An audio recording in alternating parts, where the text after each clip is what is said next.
Hello, it's your instructor Jacob Campbell here, back again for another video lecture. This one finishing up where I started with positive externalities.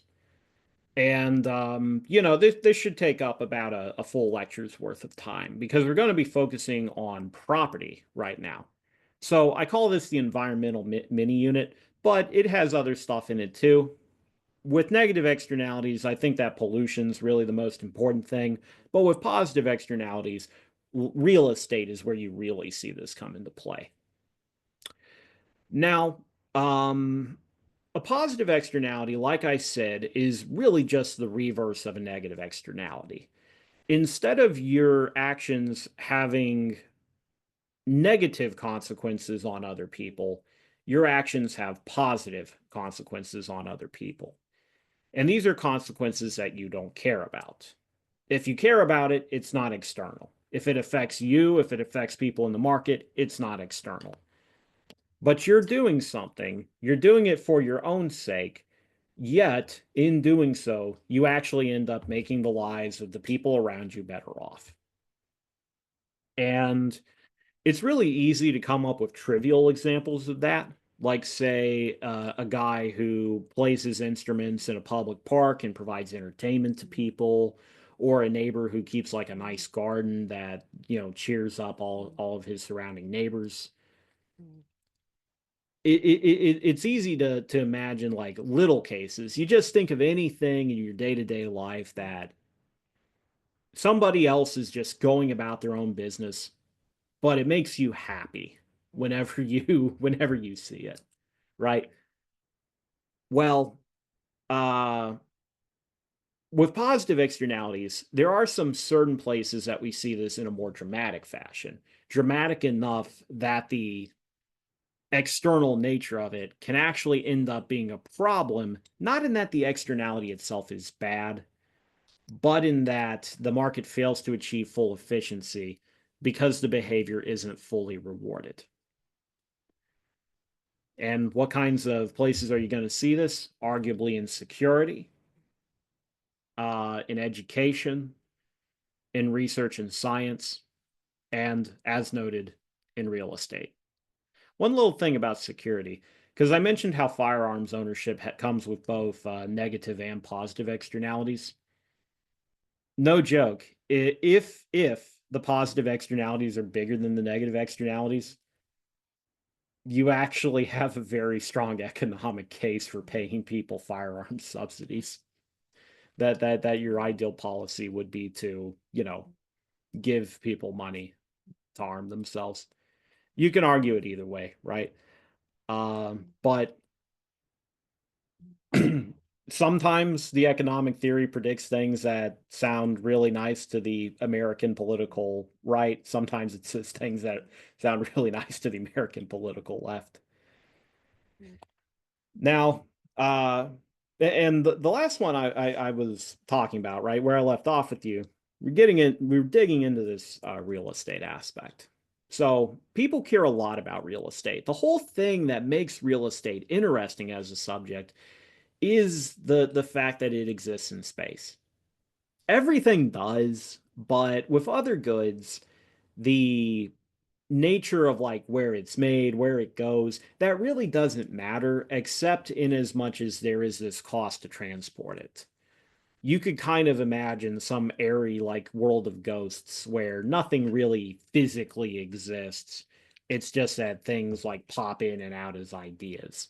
But with real estate, the physical distance between things and their relationship to each other, like the adjacencies they have, the layout of a landscape, that isn't just a factor in the value. Oftentimes, that is the value. The value of land is not just dependent on it being land, it's dependent on it being the land that it is. Something like downtown Manhattan is going to be extremely valuable because it's downtown Manhattan, because it's in the middle of a major city that is built on top of a major world harbor that's in like one of the most choice locations on Earth. And how do we affect each other? How do businesses shape each other's choice of location? Well, some of it comes essentially from nuisances and beautification, right? If you're located closer to some kind of utility, some kind of service you want, that's a plus. If you're located uh if you're located in a nice, orderly, well put together area, that's a plus. If you're located in some kind of ugly, horrible, run down community, that's a negative. So you see that, homeowners associations, they want to keep a place looking nice. Your broken windows policing is built around the very sound psychological theory that people's behavior depends directly on the environment that they're in. If they're in a miserable looking place that's all run down, that kind of encourages them. We may be rational, but we're very suggestible. That encourages people to treat their environment, themselves, and their neighbors with disrespect. And so communities can kind of go down the drain where the more rundown it gets, the more, trashy and antisocial the community's behavior gets, causing it to get even more run down. And you also see this with things like historic preservation. This last point, we'll come back to that in a moment. But with historic preservation, I wanted to tell you a tale of two cities. It's actually three cities, but the third city doesn't matter as much. So if you're in section one, my 8 a.m., you can kind of skip ahead. I'm mostly just repeating myself. If you're in section two, the 905, you know, you haven't seen this yet. Now, what are these two cities? Where are these places that are pictured? I'll give you a moment to think about it. Well, I know from experience, you all have never disappointed me. Everybody immediately guesses Paris for the left-hand side. It's kind of given away by the Eiffel Tower in the background. With Charleston, some people get it right away, some have to kind of think on it for a moment, but there will always be several people in the class who, whether they're from Charleston or not, they recognize Charleston when they see it. These are two cities divided by an ocean that have such a distinct look that you can take, well, to be fair, it's not a random road. That's Rainbow Row, the most famous road in the town. But you can take city streets without any particular defining landmarks, and people are still able to get a sense of where that is just from that. And there are a lot of places on this earth that are that way. But there's something else that really defines Paris and Charleston, and that goes hand in hand with that. And that's the fact that Paris and Charleston are both two of the best preserved cities on earth. In the case of Paris, it's not that their historic preservation district is that big, but they have very strict rules about historic preservation in general. And in the case of Charleston, they have the biggest preservation district in the world, which is especially remarkable. Well, I said it's remarkable. Actually, there's a very sound reason for it. Even though American cities may all be young in the grand scheme of things, Europeans got used to the idea that they'd have to tear down old stuff. In America, we have a couple of cities that are just old enough to be truly historic, yet are just young enough to have been saved from the ravages of time. And another thing both of these cities have in common, jewels of their own societies, right? They're both built on tourism. So Paris, both built on tourism and romance. Paris is one of the top tourist destinations in the entire world.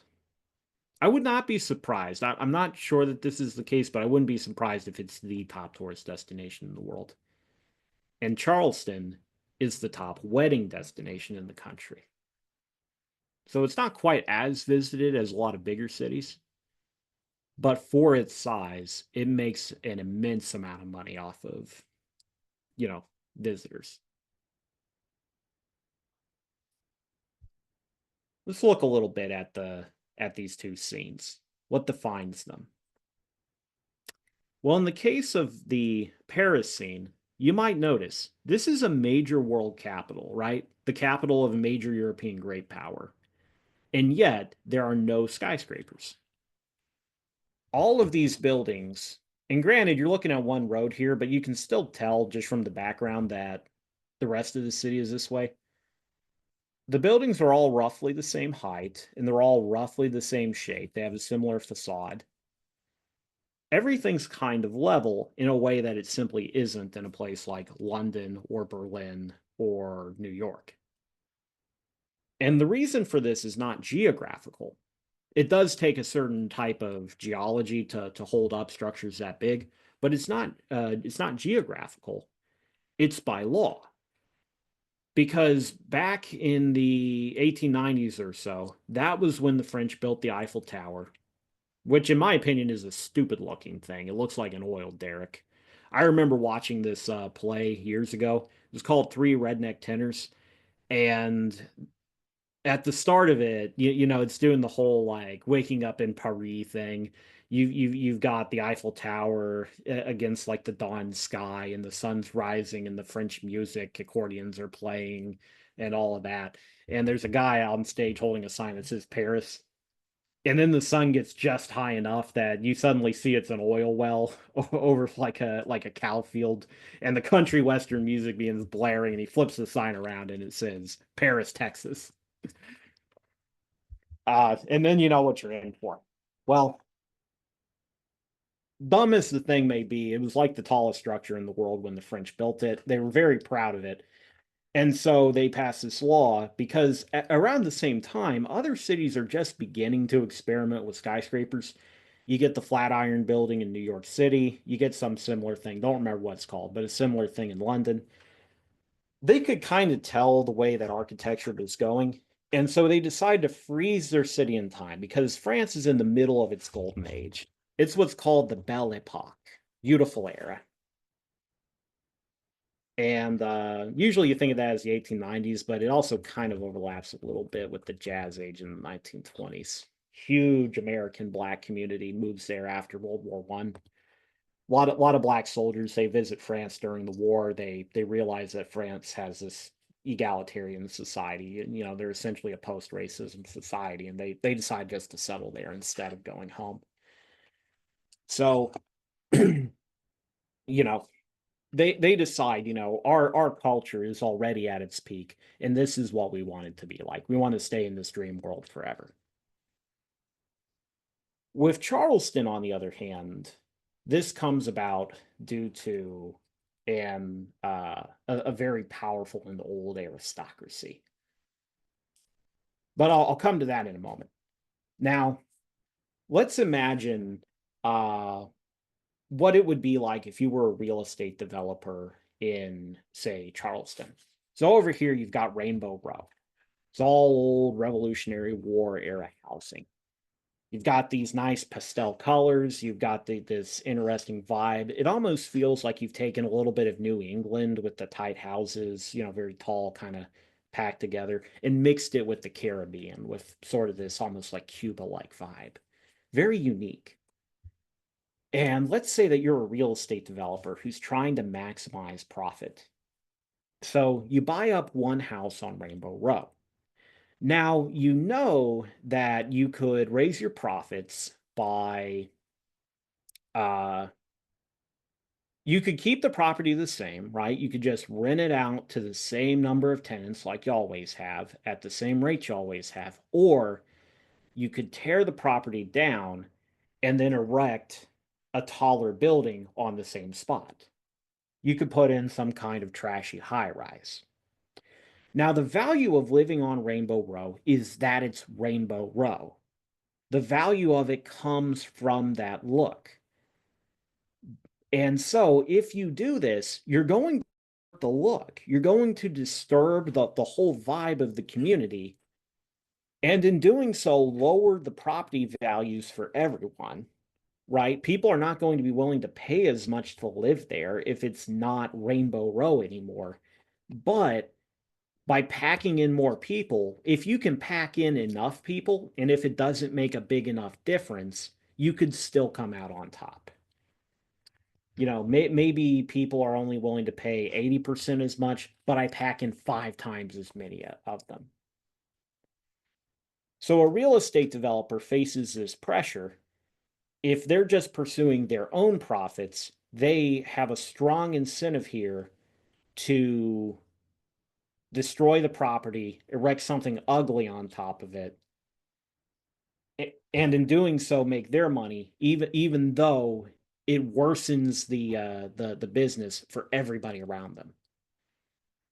And then, very much like with the broken windows policing, because the community's identity has been disturbed, because it's already been cheapened a little bit, it's not going to make as big of a difference to do this again.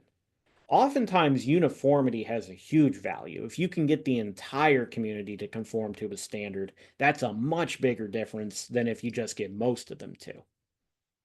Well, you've already kind of ruined it. And so it's really easy for the second real estate developer to do the same thing. And in doing so, hurt not only all of the locals, but also the first developer at the same time. And then the third developer comes along, hurting the first developer, the second developer, and the old timers.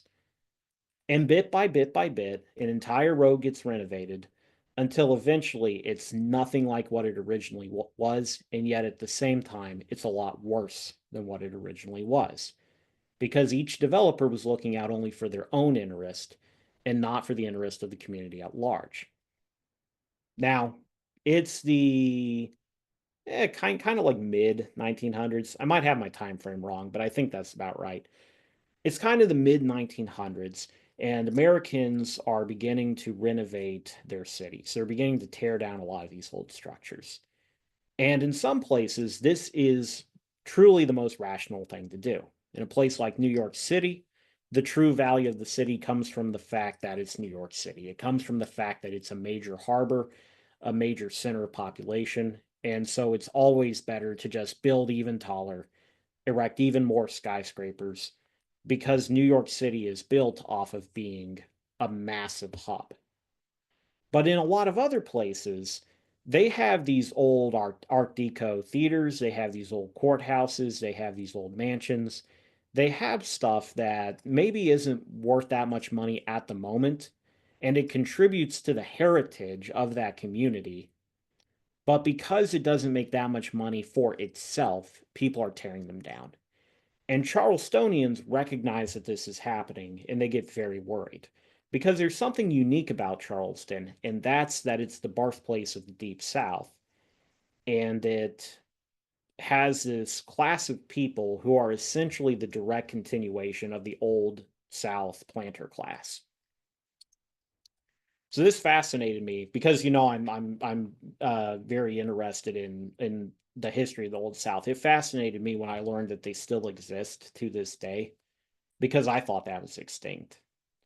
They pretty much are extinct everywhere else in the country. But there's people in Charleston that still like deeply care about, their connection to the Ravenels and to the what the hell's the other guy's name? The Tappins, and more will come to me eventually. The Sumters. You've got all of these old money families there. And it's a very tight knit, intimate community. So, very much stuck in the past, very isolated culturally from the rest of the country. Charleston has always been a sort of American city state. There was a Clemson graduate, and I'll make you read a passage of his later in the course. Ben Robertson liked to call it an American Athens. It's always been a very distinct place because it's always truly been more of an outgrowth of the British Caribbean on American soil, as opposed to something genuinely American. But this Charleston planter class, they still had enough money from their old fortunes, and they had the sort of unity of purpose and sense of identity that they were willing to act politically to prevent this problem. They recognized that both for their, really more than anything, they're doing this for the preservation of their culture. But if they don't preserve their culture, they know that bit by bit by bit, they will all individually sell off. And so the only way they can deal with this is by putting the boot down with the force of the state. with the force of the municipal government to save it while they can.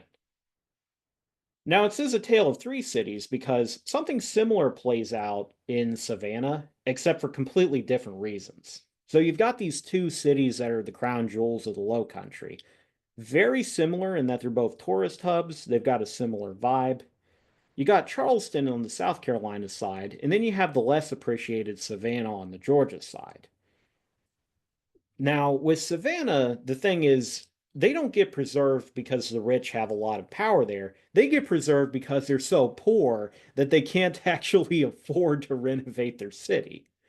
And so by the time that this huge boom in kind of making everything generic, right? It's just Walmarts everywhere, it's McMansions everywhere. By the time that kind of movement in American culture has passed, Savannah still looks like Savannah because it was so dirt poor that it didn't even get to participate like other towns.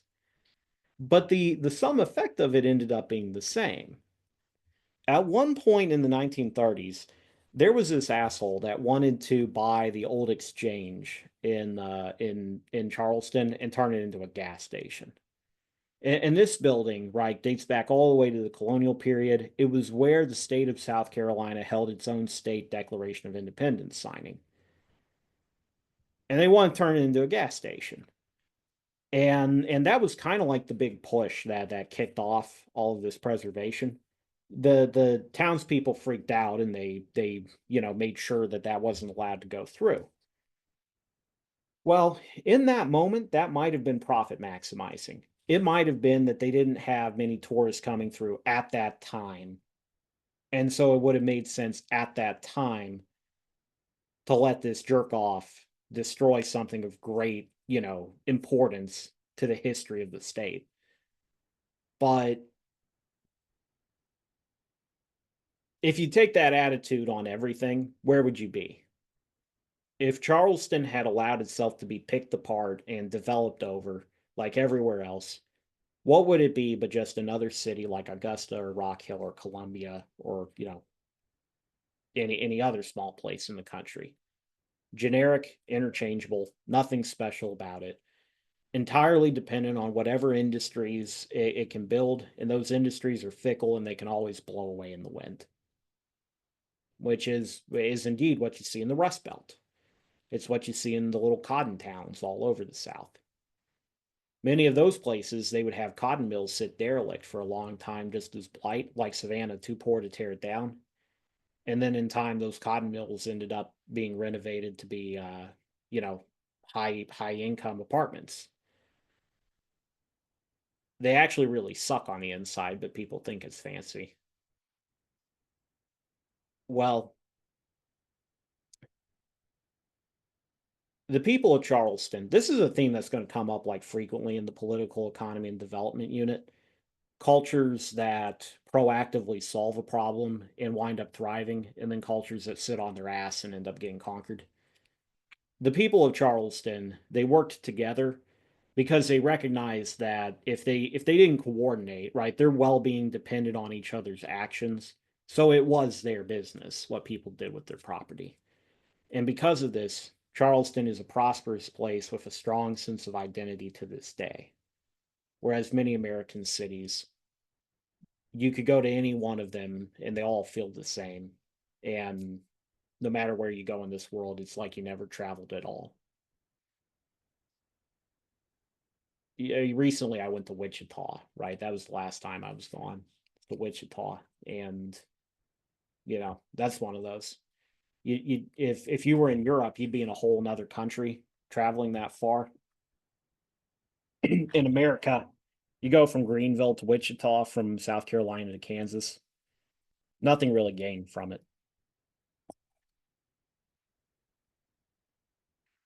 So positive externalities are very important in real estate, and they explain a lot about the shape of cities. So to some extent, this isn't really external then. If you have a choice of where to locate, after all, it's not really external at that point. But what you tend to find with cities, and I rambled about this in an announcement, is that cities naturally want to form into circles. And It's very much for the same reason that celestial bodies like planets and stars naturally want to shape into spheres. It all has to do with the principle of attraction. In physics, you're talking gravity. Here, you're talking about the gravity of commerce. People want to locate near other commercial enterprises. So when you have a rival, you might not always want to locate near the rival.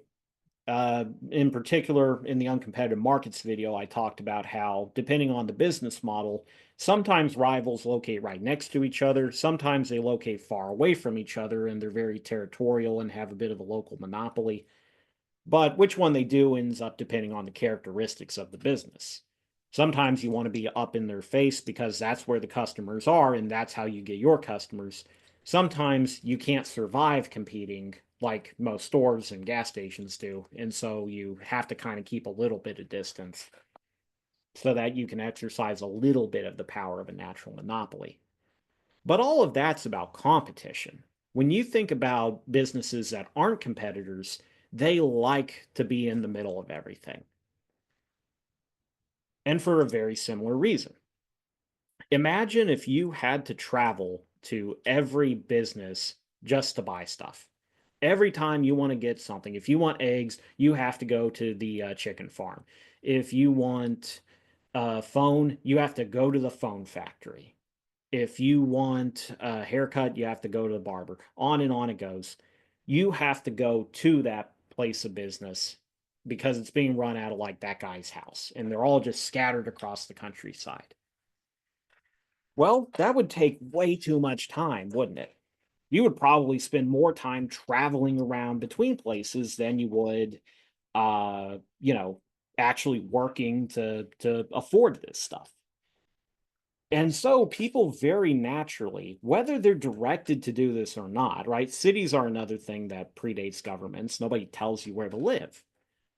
But people naturally cluster together into cities because you know that if Farmer Johnson is selling pork sausages out of a stall near his farm, well, you might do well to set up your orange stand next to his sausage stand because anybody that's buying sausages, they might buy some oranges too. And because they don't have to travel as far, you're able to set a markup potentially up to the value of time that they saved by not having to travel. And the more businesses you get in a spot, the stronger this effect gets. Something like a shopping mall is really the logical culmination of this, where we just start grouping all of these buildings, all of these stores together under one roof. We just put them in one building together because they're all so interdependent on each other, even if those shops are individually owned. They're renting the space from the shopping mall. So a shopping mall, that very much is just a modern day marketplace, but closed in. At the same time, you also get the negative externalities too. People don't like living around congestion. People don't like living around crime, which often will come in a commercial area. They don't like living around riffraff. There's a lot of things they want to avoid. They want some level of privacy and peace in their own home. And so you'll tend to see, regardless of if there are zoning laws or not, you'll tend to see residential areas form near commercial areas, and you'll tend to see commercial areas spring up. Both of them go together, and yet both of them tend to self-segregate. But the problem is there's always going to be holdouts. There's always going to be circumstances where somebody wants to put their bar in the residential neighborhood, and the residential neighborhood can't just up and move down the road. They can't lift their houses off of their foundations and move. You'll get somebody who wants to put a factory next to a school, issues like that. And so there is this very real rationale for zoning as a way of resolving the externality problem. If we just forbid you to put a business here, well, there might potentially be some loss of efficiency. Some Caldor improvement businesses might not get started. But in general, this is going to resolve a lot of these problems outright. Residences go together, often segregated by class. Commercial districts go together. Industrial districts go together. Each part of the city is separated out, partially by the force of its own economic logic, partially by the force of law, but it all settles into a logical pattern where things are in their proper place. And the natural shape for this to take is that of a circle. So if all these businesses are essentially pulling in more businesses, if people want to be closer to the stuff, then you expect the value of property to be bid up near the middle, and it should gradually kind of fade out. Everybody might want to be in the middle, but not everybody can afford to be in the middle. So the highest value businesses, they're the ones that can bid the highest, and they get to be in the center, right at the heart of everything, as close to everything as they can be. And then lower value businesses locate around that, lower value still around that, and on it goes. Value smoothing out and diffusing into the surrounding countryside. I don't have him in the slides, but there's a very interesting guy. I learned about this in a book. I think I considered offering it for extra credit. I'll just go ahead and do so. Nature's Metropolis, a book about Chicago. But this German economist named von Thunen, he was kind of one of the early like predecessors to regional economics because he talked a lot about the natural emergence of cities. So if you were in a state of nature, right, this philosophical hypothetical where you have essentially modern minded people, but they're starting from scratch, what would you end up seeing? And, he's making this argument that because crops spoil at different rates and because there's different transportation costs for different things, you're naturally going to see your commercial life in the middle and your operas and stuff there. And then you're going to have, like fruit orchards around that because fruit spoils really fast. And then you have like wheat and then timber and on it goes. The longer things keep, the further out into the countryside they can be, harvested. Uh, but you get this pattern, if you don't have geographical barriers like hills and rivers and stuff, and usually you do, that's effectively going to like slow down this process. But except to the extent that the landscape itself stops you from blobbing out, or that political barriers stop you from blobbing out, you expect to see these cities just grow and grow and grow like a big cell, taking in more space in a roughly circular pattern. While meanwhile, anywhere else you have some reason to concentrate population, that's also going to tend to grow over time. And so you get, big cities with this little constellation of small cities around them, each of which has its own little exurbs. And all along the roads, you get continuous settlement because people, they choose to locate near the road so that they can service, travelers and stuff. And then these end up becoming the seeds of their own towns. And human society like grows like a mold all across the landscape. When we finish the growth unit, I'm going to share a personal essay of mine. It's not homework because I don't make my own stuff be homework, but I've got a personal essay on this topic that I would argue that human society is itself a living organism, potentially a conscious living organism at that. Now, you do run into some issues with this, so that's all theoretical. One thing you will see in the cities, one of you asked me about gentrification. Um, in practice, the inner cities tend to be hollowed out hellscapes. And more than anything, you get this from urban mismanagement. So if a market is allowed to operate freely, now you can get this downward spiral where if the police don't have control of an area, then nobody wants to move into the bad place because it's uh it's not worth it to them to put up with all the crime, right? So crime is one thing that can ruin it. You get what's called a behavioral sink. I also have you watch a video on this to go with Malthusianism. Your population starts to get too big and people start to go insane. This is controversial. A lot of psychologists dispute if this actually exists, but anecdotally, it sure seems to. The more anonymous society gets, the nastier people get. In a place like Clemson, you'll see people. Actually, I take that back. I was going to say, in a place like Clemson, you'll see people stop and hold up traffic to let somebody out. But that's not a rural urban thing. That's a southern everywhere else thing because I saw people do that in downtown Atlanta, but I have never once in my life seen that happen in Washington, D.C. Well, at any rate, uh, if you let crime get a foothold, it's all just going to go to hell. And another problem you'll run into is when you have laws that actually prevent you from gentrifying. So gentrification refers to this process of basically wealthy people, right, real estate developers buying up land to develop it, right? They buy up that very valuable inner core. And in doing so, they raise the property values of everything nearby. But because they raise the property values, this tends to raise the rent. If the landlords there can afford to rent to a higher strata of customers, of tenants, they will.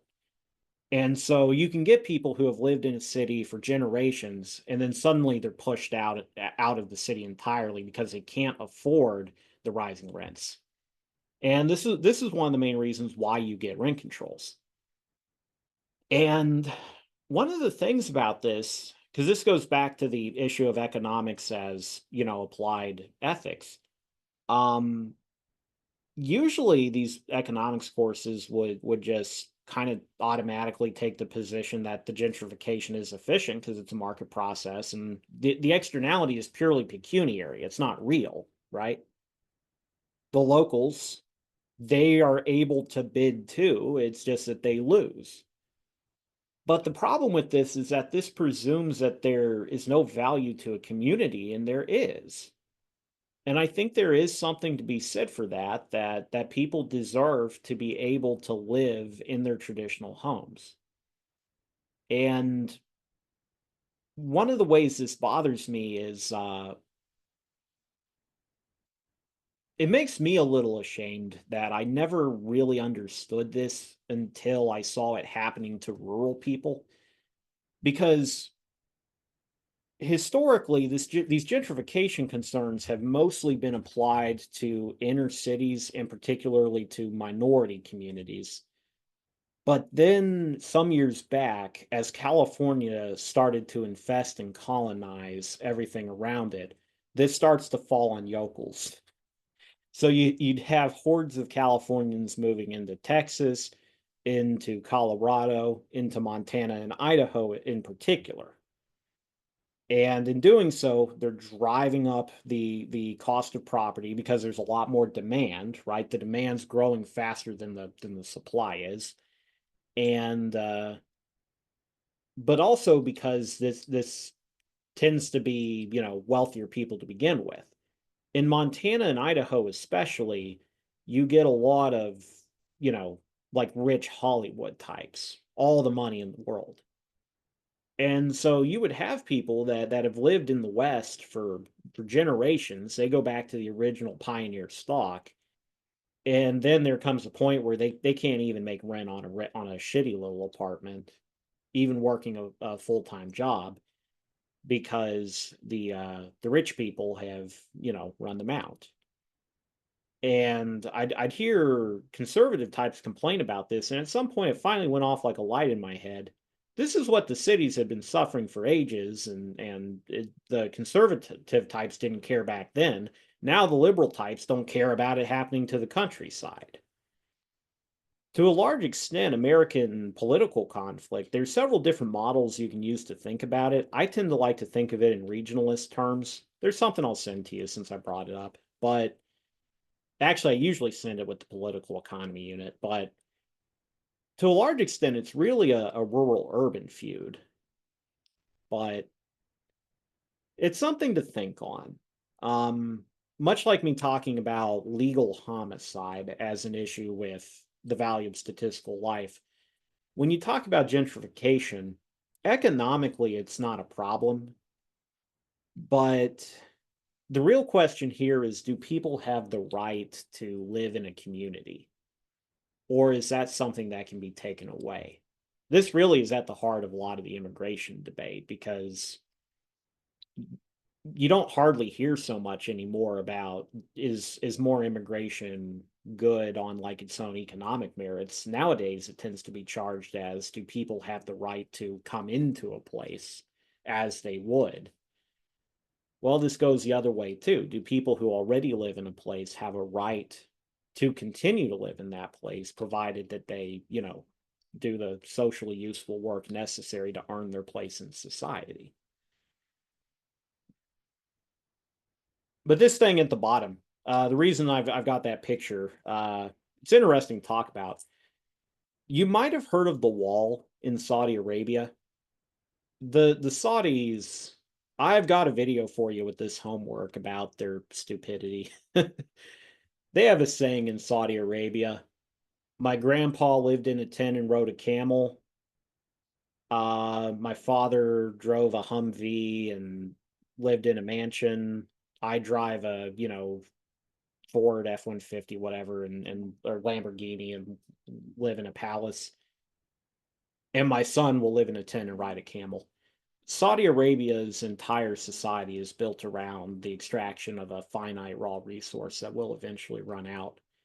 And they fully know that, and the way they try to get around this is by basically making themselves into the Las Vegas of the world. Except that's a problem because it's a hardcore Islamist theocracy, and nobody wants to go there except for other Muslims. So their most recent idiotic mega project is this idea of a city that's going to have one road. I think it's going to have like a tram line, one road, and everybody lives in this giant, like miles long skyscraper apartment complex, right? A wall of skyscrapers stretching as far as the eye can see. And they plan to fit like a quarter of the country's population in it. And there are so many problems with this thing that it got mocked to hell and back a few years ago when they announced it. But probably the single worst aspect of it is that this is literally the worst way you could plan a city. You could not come up with a worse design, a worse road plan than that. Because in the same way that a circle is kind of as centralized as it can be, everything in a circle is as close to everything else as it can be without taking something else's spot.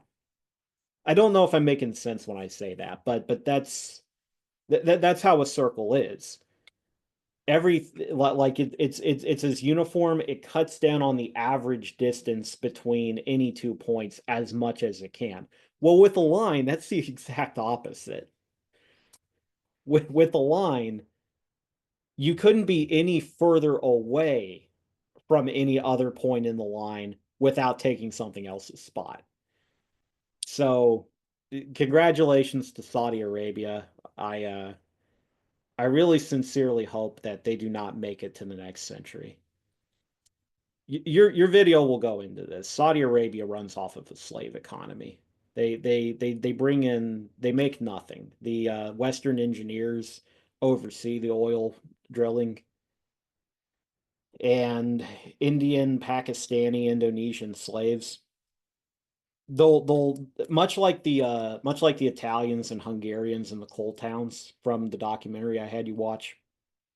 They'll recruit people promising them better conditions, but once they get to Saudi Arabia, they'll steal their passports and refuse to let them go. There's a lot of there's a lot of companies in America that have similar shenanigans with immigrants to this day.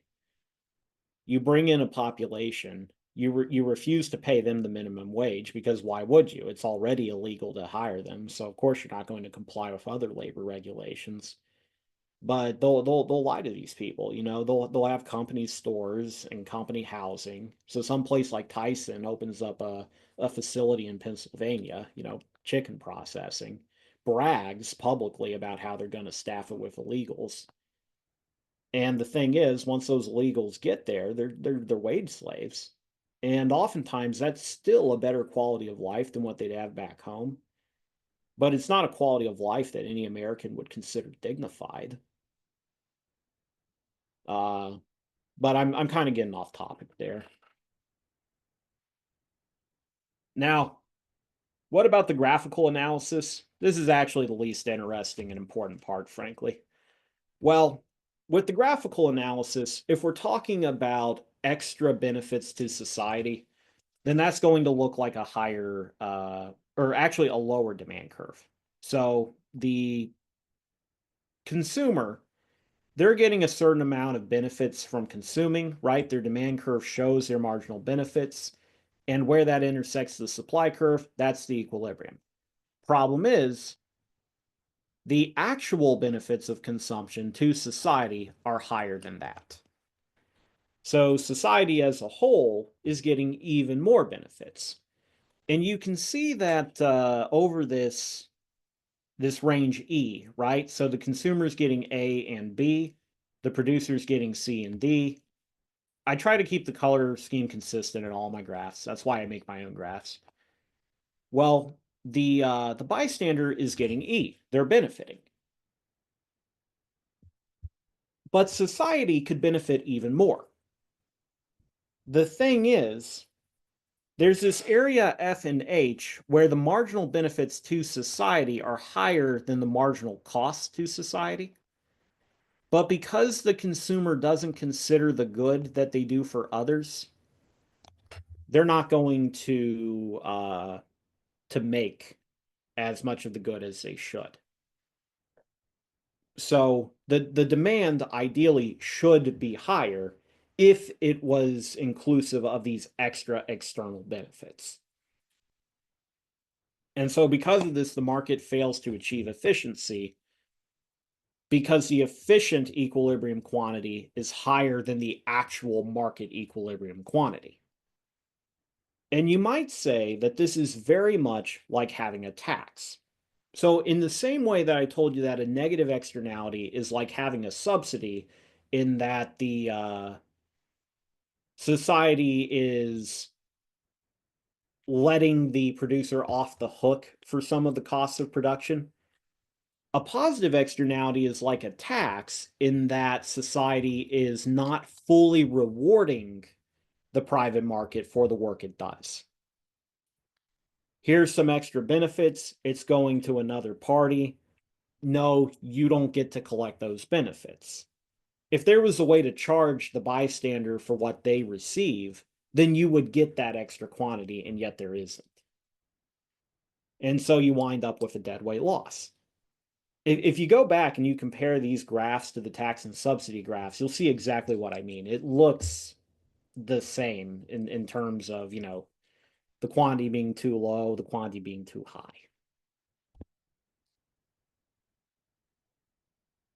Now, what a subsidy is going to do is it's going to lift the demand up to where we want. And I don't show you the effect of a subsidy because it's extremely convoluted. Like that's an absolute nightmare.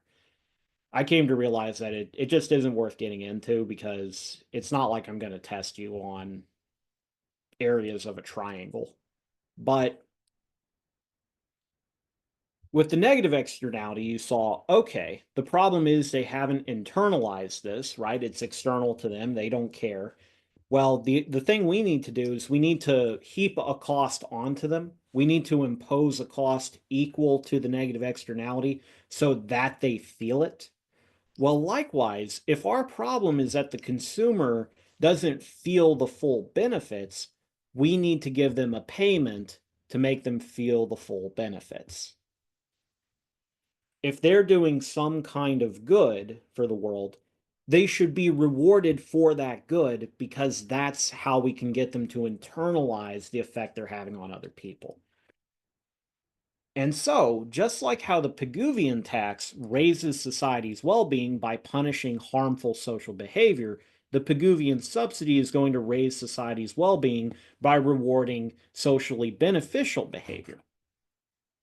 And how big of a subsidy are you going to set? You're going to set one that's equal in size to the positive externality so that we can get the quantity back to where we want it.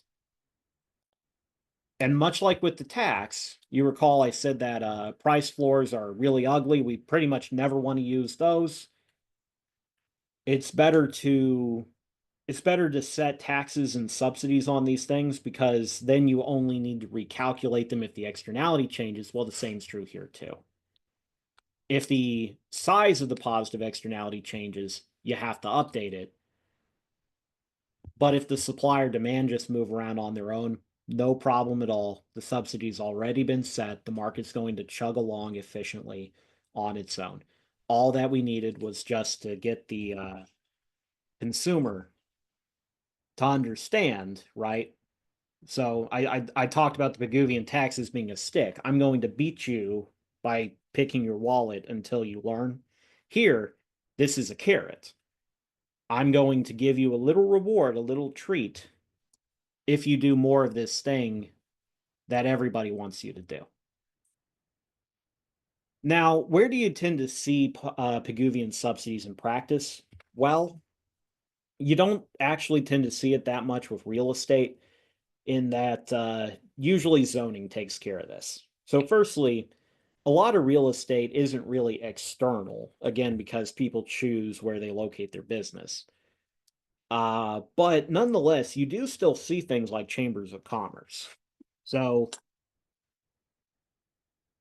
if you don't know what a chamber of commerce is, a chamber of commerce is a voluntary organization of businessmen. It's not a government thing. I think they can be, but they don't have to. It's just that oftentimes, whether it's competitors in a business, right? They might prefer not having competition, but as long as they have competition, they're better off working together to provide certain collective goods. Or it could be people in different industries. But again, because all businesses are intertwined, often you'll have businessmen teaming up to basically fund and carry out projects that are mutually beneficial to the entire business community. So every town has one of these. So chambers of commerce sometimes will do Pigouvian subsidies among themselves. It may not be a government, but they'll have some kind of reward system where if you actively participate in their affairs, you get more of the pool of resources. You see a lot of Pigouvian subsidies in education. Now, there's various reasons why the government subsidizes education as much as it does, and a lot of it is very, very misguided. Now, like I told you, education is an investment in yourself. It's not external at all. But to the extent that education might improve the quality of people's behavior, that's external. And that, right, it's a legitimate reason to subsidize it. Milton Friedman makes an argument about this. I'm not sure if I'm going to assign you that. It actually would go well with your homework. But Milton Friedman was not a fan of public schools at all. Nonetheless, he was in favor of having state funding for education. He just believed it should all be charter schools. The government should give people money, but then let them pick which of many competing schools they wanted to send their kids to. Well, there's a strong economic argument there. We need people who understand civics. We need people who are well-rounded because that makes them better Republicans. That's small R Republicans, not like Republican Party, but you know, people worthy of a republic. And you'll occasionally get subsidies with other things. The big thing is negative externalities are just way more common. Most of the time, where you see positive externalities, they tend to be small, and they're kind of small enough to not really be worth the government's attention. Negative externalities, on the other hand, it's just a fad. Fad. It's a sad fact of the world that they tend to be way more wicked, way more common, way larger when they do happen. But that's all I have for today. I hope I didn't talk too long. I probably did. In your next video, and I am assigning you one of my videos from last semester. I made it when class was canceled for the hurricane. In the next video, it's going to talk about an alternative to Pigouvian taxation. So the thing about Pigou is this works, right? This is one way that you can get people to internalize the externality, but it's not the only way. So you can go at this from a very direct and blunt way of rewarding and punishing people, but you can also turn nuisances, you can turn externalities into tradable property. And if the externality becomes a factor of production, why suddenly the externality is not external at all. And you can use the same market mechanisms to solve that little economic calculation problem the same way you solve the big economic calculation problem. I wish I could teach it in person because coast bargaining is one of my favorite things. That's why I wanted to go into law and economics. It's very neat stuff. I didn't have an interest in environmental issues until I started to learn environmental economics because, for one, that was the first time I ran into economic analysis that wasn't just shrieking alarmism, but it's cool stuff. It's cool seeing how people can, you know, can solve their own problems when they're given an environment that will allow them to do so. But the big punchline to it all is Pigou has his place and Ronald Coase has his place. It's not a matter of either or, it's a matter of both of them. The right approach for the right problem. But anyways, I'll see you all next week.